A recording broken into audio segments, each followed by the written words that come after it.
Welcome to the Heart of Champions podcast. I am your co-host, Fidel Morales, with co-host Miguel Garcia. In this episode, we'll be catching up with our host, Ruthie Bolton, who will discuss her induction with her USA Women's Basketball 1996 Gold Medal team, induction into the Naismith H.O.F, and so much more. Enjoy the show.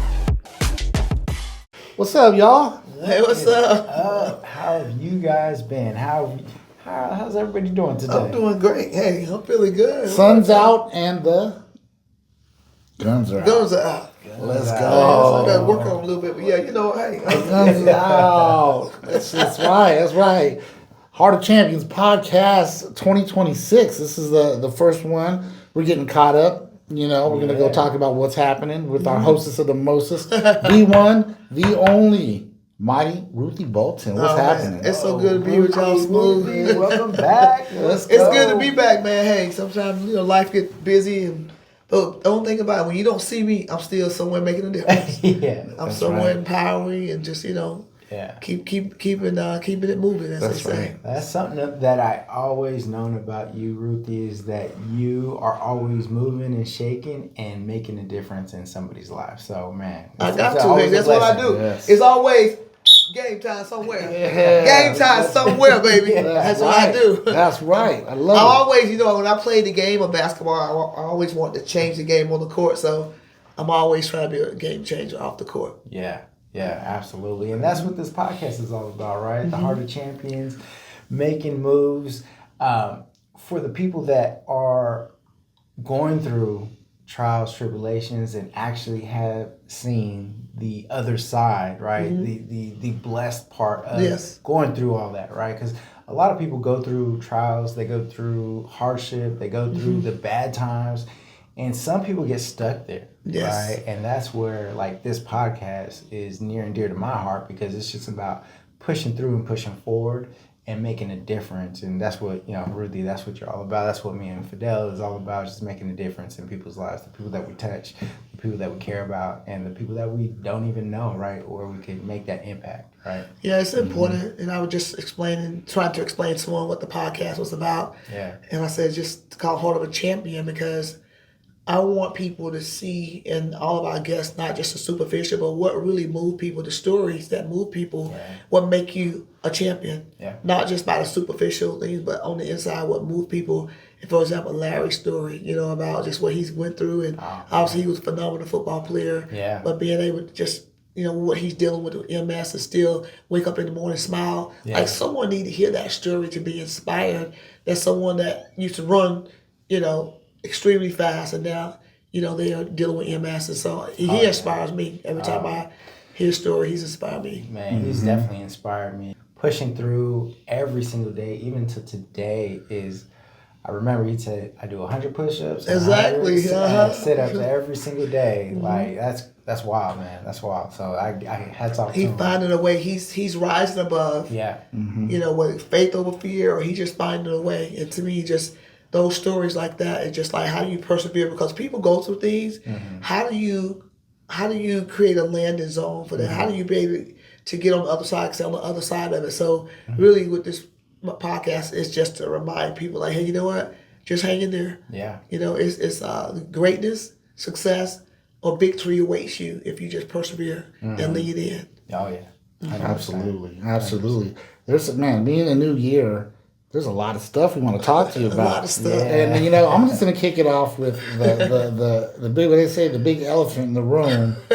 Man, what's happening with the Naismith H.O.F for the 96 Olympic Gold Medal U.S.A. women's basketball team? Oh, man. That's amazing. Congratulations. Congratulations. Yeah, thank you.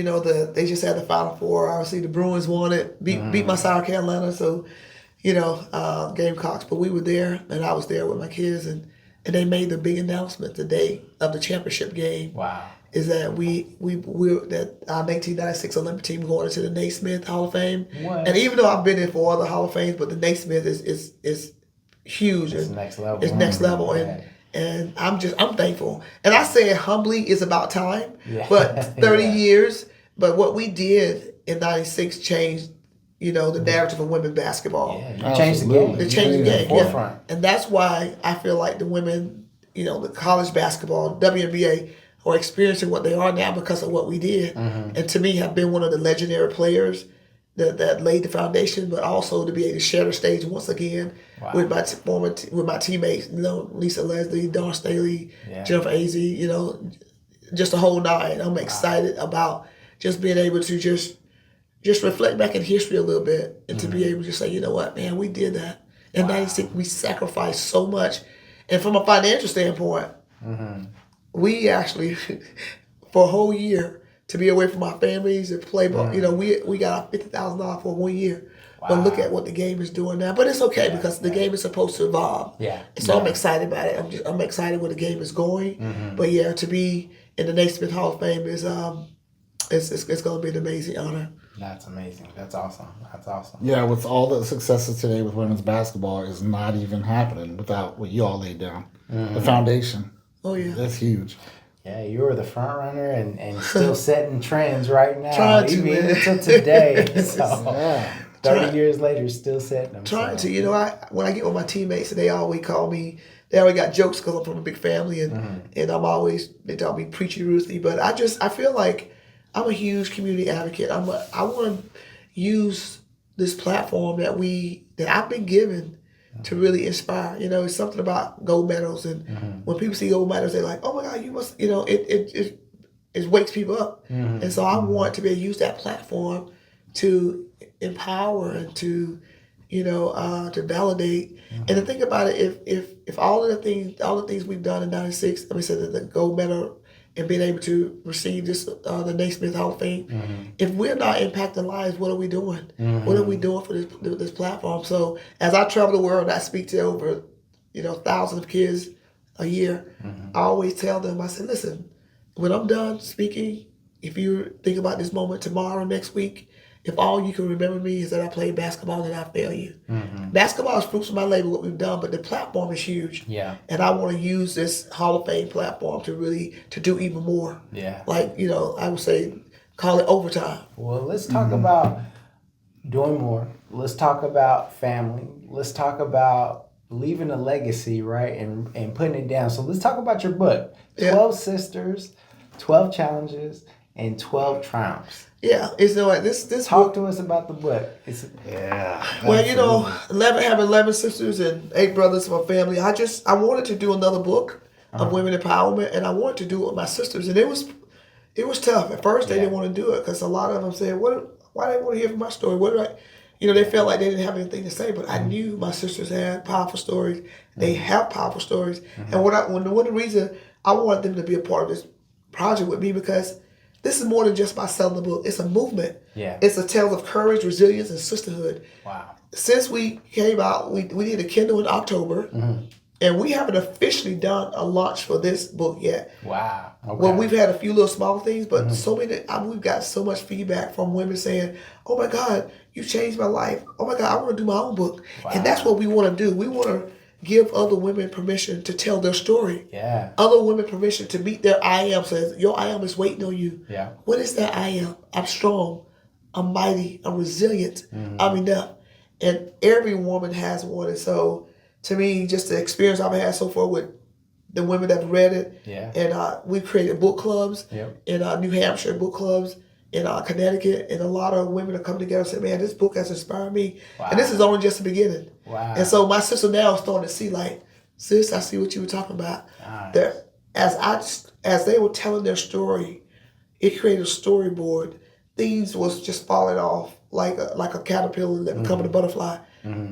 Fear, I'm not good enough, shame, unworthiness, because I didn't realize some of my sisters had went through what they went through. Wow. But when they got done telling their chapter, they are ready to do a book. Wow. They're ready to tell their whole story. Wow, that's amazing. And you can get it on Amazon. Yeah, go to Amazon. They get it? Yeah. Right now, Amazon. Let the people know. If you get it, make sure you go to the stars and you rate it. And that's really important to us. But I know without a doubt, you can get this book for you, your sister, your mom, or your whatever, but it's a powerful book, and I'm excited about what we're going to do with this. Yeah, I'm so excited to jump into that book. Man. Yeah, congratulations. That's amazing. Thank you. And it's a one of a kind because how many folks can say, my 12 sisters and I. Yeah. That's a testament right there. I mean, you know what I mean? That's not a big group. I don't think that's a big. I think you share a very small nucleus to be able to have that. But one powerful thing too is that we go and we did something in Florida back in October, and we sang also, and it was just it just rocked the house. And to be able to just go places and share this book and also sing, you don't find that often. Yeah. And then I want to read this on the back real quick. It says, "Be bold, be mighty, be you," and that's me. It's just a story of sisterhood, faith, and resilience. Show the incredible power of connection and the immense possibility for each of us. 12 Sisters exemplifies the unbreakable bond of sisterhood, forged through shared experiences, unconditional love, and unwavering support. It is within the embrace of family, and we find the strength to overcome adversity, whether it's an unexpected diagnosis of fighting against systemic racism. Together, these 12 sisters show what can be accomplished with the love that comes from a great family. So that's just sort of the overview. And actually, Dawn Staley did a quote for us. That's awesome. Yeah, that was her. That's so yeah. awesome. Look at that. That's amazing. So I want to. They're gonna zoom in on that. Hey, look at that. Look at that. That's just one of a kind right there. Yeah. So they need to tap into this. Yeah, it's amazing. I that's love that gonna book be a good cover. read. Yeah. It's gonna be a good read. Right on. Sure. So there's so much. Ruthie, what's the latest as far as? Because one thing I got to give you a shout out though is big time is out of everybody in the your teammates and in that realm of USA women's basketball, to me you are the most you're connected to the people. Mm-hmm. Like you really, really make an effort to connect, and with the youth, with the next generation, it's so important for the way that they're coming up and the confidence that they have, and that's where you're tapping into that. And to me, there's nothing more important to tapping into our next generation of people. Oh yeah, it's truly important. Our next generation. For one, I have a 16-year-old and a 14-year-old, and I really want the legacy. I go to schools and I talk about a legacy. I feel like everyone has a legacy, and the young people start thinking about, what do I want my legacy to be? What do I want my brand to be? And so to think about that, I want my legacy to be so empowering that it's like, man, basketball was great, but look what she told me, what she shared with me. Like, she saved my life, or she gave me closure. And so she gave me the courage, to leave an abusive relationship, or she gave me courage to just fight and just run it, not just walk, but run to my I am. And so those are the things that entices me. It's just that, you know what, I can be a game changer in someone's life. I've been a game changer on the court. I'm always ready to play. But the be a game changer off the court is huge for me. And every day I wake up and I self-examine myself and I say, you know what, how can I be a better version of me today? How can I be a light? How can I be a light for our next generation? Whether it may not be through a lot of words. Sometimes when I'm with someone, a teenager talking, or a young, maybe a college student, I don't do all the talking. I want to hear from them, like, to talk to me. Yeah. Because a lot of time we sometimes just download so much information, but I give them a space and I validate the space that they can open up. And because if you give them your heart, they'll give you the hand. And be sincere and authentic. Don't try to be anything more, more than I am. I'm like, I meet them where they are. Yeah. That's the key, is that I meet them where they are, and don't try to act like I know more than they do, or act like I'm bigger. But it's like, you know what, I'm here. This is about you. This moment is about you. And so that's when I do it that way, it to me, they seem to sort of buy into the sincerity of who I am, and they let their guards down. They just start to open up. You said about helping people find and build their legacy, right? How do you do that? How do you help build their legacy? Is that, I feel like starting with high school. So what is your passion? You have to be passionate about something, and your passion most of the time could be your purpose. It could have something to do with your gift, but just start thinking about first. When I'm with girls, like, what is your passion? Oh no, I like to do hair. One girl said, I love kids. I love, so maybe she want to be in the daycare. I said, I've been working in daycare with my sister. I've been, volunteering the last 2 years. I love it. I said, why don't you one day think about owning a daycare? And another girl said, I do hair. I said, you can do hair. You did your own hair at 14. I said, serious? She said, yeah, well, I did, my whole team hair. I said, you should think about owning, a beautician spot. So it's like, I ain't thought about that. So really just feeding into their own gifts and passion and making them see, like see themselves when they, I could have that would be nice. Yeah. That is open up, giving them the ability to dream. Yeah. Giving them permission to dream and say, you know what, this could be my legacy. At least start thinking about it. Some may not know yet, but if they understand, like, I got a legacy. Yeah. I should have a legacy. And so when we do the training, I'll say, you know what, McDonald's got a legacy. They got a brand. Yeah. Nike got a brand. Yeah. Starbucks got a brand. What do they think about when they see you? Yeah. When you walk in a room, what is your presence saying? Who are you? You know what I'm saying? What are you? What is happening? So, when I started painting a picture like that, they start to understand, like, okay, at least to get them to start thinking about something like that, like, what is my brand? What is my legacy? And so they can start having dialogue with themselves, what that could be like. That's amazing. Yeah. That's amazing. Because it all starts, we all have that small voice inside us that says, hey, you should do this. Hey, you should do that. Man. Maybe this or maybe that. And just being able to bring that out of somebody and say, you can do that. Give them permission to do what it is that they enjoy. You know what? And this is a commercial. I don't know if it was a Gatorade commercial or somebody else commercial that I'm giving credit to right now. It's so powerful because see this person climbing a hill and say, I hear this voice saying, you can't do it. You'll never make it. You're not strong enough. You might as well quit. And it says that, but you wait until you hear that voice saying, you got this.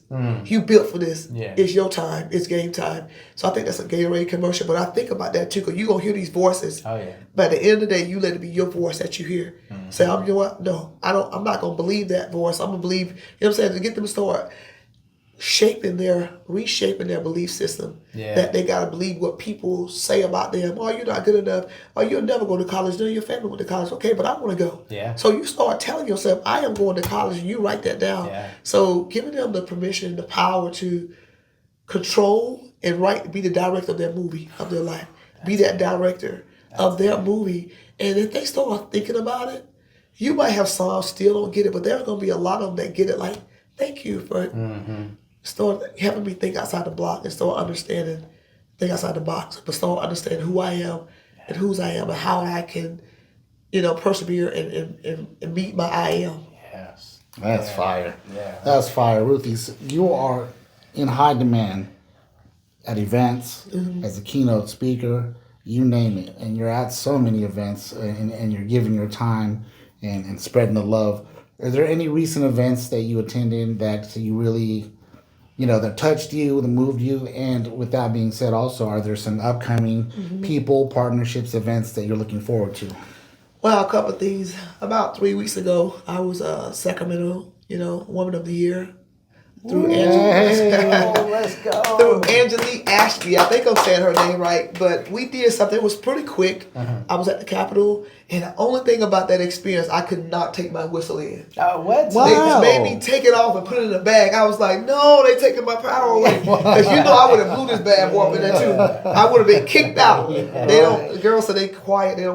They barely want you to clap. So anyway, but I'm excited about that. We're planning on doing something this summer, or at least maybe by Domestic Violence Month. They want to show a documentary again, Mighty Ruthie, and have a really, have a panel discussion and Q&A. So we hoping to do something around that. Yeah. And then also too, I'm really excited about this Athena Award that I'll be getting in LA next January 27th. Nice. And this award has 8 pillars.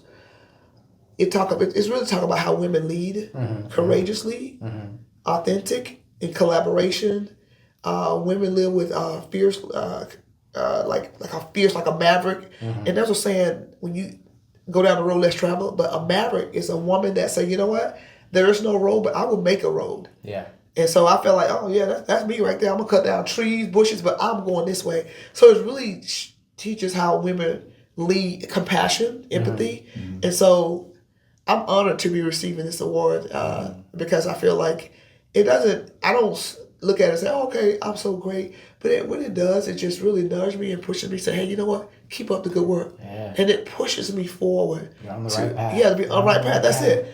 I don't, and I'm honored, and I feel there's a sense of accountability when these awards. So that's why when I get the award, I always say, like, do I really deserve it? I'm just really having a conversation with myself, because as I was saying, I'd rather deserve honors and not get them, then get them and not deserve them. So I want to make sure that I'm being accountable for this space, and that I am using it and I'm approaching it from the right place, like from my mindset, saying, you know what, okay, this is just encouraging me to keep moving, and this is a way of God just enlarging my territory. And just like, okay, the Bible says in Luke 12:48, to whom much is given, much is required. And that verse moves me every day. And I think about, am I moving in the right direction? And I'm just having dialogue with myself. Am I really being the example that I'm supposed to be off the court? When I did it on the court, when I played, I'm watching videos. I'm having meetings with coaches like, how can I help the team? I'm watching. I want to be the best I can be for my team so I can help us win. So that same way now off the court, I'm like, I want to win. Yeah. I want to win off the court, and I want to be, and I say win means to help empower lives. That's it. That's my manifesto, because it's saying to the world you might be one person, but to one person you just might be the world. And let us personally congratulate you on that Athena Award that you're so well deserved of, because there's some powerful recipients of that. Yes. Who else has won that? Billie Jean King was one. And Condoleezza out there. Condoleezza Rice. Oh wow! And there was another judge. God, her name. She was actually, we met her. We went to her office in New York after the Olympics.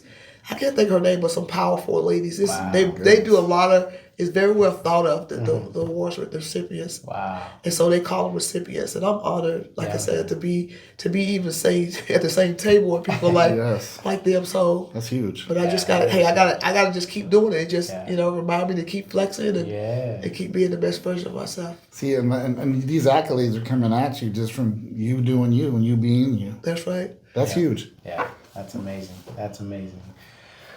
So here we go. What are you looking forward to? Is there any kind of partnerships, connections that you're looking forward to? I want to find people and I've met some people, I think, that I feel like we connect in so many ways. I'm just going to throw it out there. Anne Fong, I met her. We've had several things. We met and we just connected right away. Because we love empowering, impacting, and giving, and really just using our platform. And so I'm excited. I will be on her podcast coming up sometime soon, and I'm excited about it. When we were shooting it, listen, we were so off script. Listen, the director was like, y'all are a mess. We were so far off script. We just had such a good time talking. We forgot about everybody. It was like we was over in the room. And to me, our manifesto is it's so similar. Yeah. It's just empowering, impact, and use our platform to just to validate girls and women. So I'm excited about her program with the Keys. That's awesome. A Purple Promise. Like, we promise you we will uplift you. We promise you we will lead you. We promise you we will validate you. We promise you we will come alongside you. And so we owe it to this next generation. And we see that and we understand that. And so to me, individually we are powerful, but together we're extraordinary. Oh, yeah. And so I'm excited to just come alongside her. I'm excited about our podcast. Yeah. I said, hey, listen, matter of fact, when we got ready to do the master class, we was like, man, we about to call the fire department, because I don't think this place will catch on fire, because it's just two women on fire. Yeah. Wow. We just on fire for life and for change, and just so thankful that we have met, and just so many things that we wanted to be able to do together. So I'm excited about the future. I'm excited for you, and I'm excited for having her on the podcast. Yeah, and shout out Anne Fong. Anne Fong, girl, where your muscle, girl? Flex for Anne Fong, this is for you. Game time, baby. Let's go. Yeah, that's for you. Yeah, let's go. And you know what? Matter of fact, on one of her billboard years ago, she was flexing. I was like, you were flexing before I met you. Yeah. She was trying to flex out like this, but now she's a powerful. She may be small in stature, but she's a giant. Yeah. In personality and just that's really amazing. Change. And that's a teammate. Yeah. We are teammates in life. Yeah. We are teammates, and we are aligned. That way we're gonna win. Yeah. And so I'm excited to win the gold with her. Let's go, baby. Let's go. Ann, where you at? Let's go. Man, pleasure sitting with you again, and we're gonna make these mics hot this year. So we're gonna get some more time in the booth, time with you, and time with some more amazing guests. So I'm looking forward to some more podcasts coming out this year. So stay tuned, you guys. And one other thing too, y'all need to notice this. What to say? Legend. Ooh, let's go. Let's That's go. fire. Let's That's go. fire. I like that. I wore this because I always get, oh, legend, what does that mean? It gives me an opportunity to have dialogue about, you know what? Yeah, I'm a legend, but it's not an arrogant space. It's just like, I'm a legend and I want to be my legend. What is my legacy? A legend legacy. And so we talked about that and it being to inspire and empower. I have so many videos of women. The school I just went to in Richmond, I'm doing a clinic this week. Yeah. And when I walked in, lady said, there she is. She was like, oh my God, we've been waiting on you. Like, it's so, to me, that just warmed my heart. I showed back up and she said, man, I remember what you said. This is so much bigger than basketball. These kids love you and they remember so much than the game is just the life and the principles that you teach them. And I'm just, to me, that is a 3-point play. It's when the impact showing up for a camp and the staff remember me and say, you know what, I love what you told me last year. You gave me one of your books and you just inspired me. I haven't stopped thinking about what you said. And then how you empower the kids. When you leave there, continuing talking about when is she coming back. Yeah. To me, that to me is very rewarding to me, and that's what I live for. That's what I get up for. That's amazing. Is moments like that, and those are gold medal moments. And speaking of that, there's a great segue into I'm doing a book, a Jeff Fisher children book, Gold Medal Moments, where it's about my father and I. Okay. And I'm so excited. It's an animated book, and it's through a ministry called Play for Him. Okay. And they just talk about the reason why I play the game.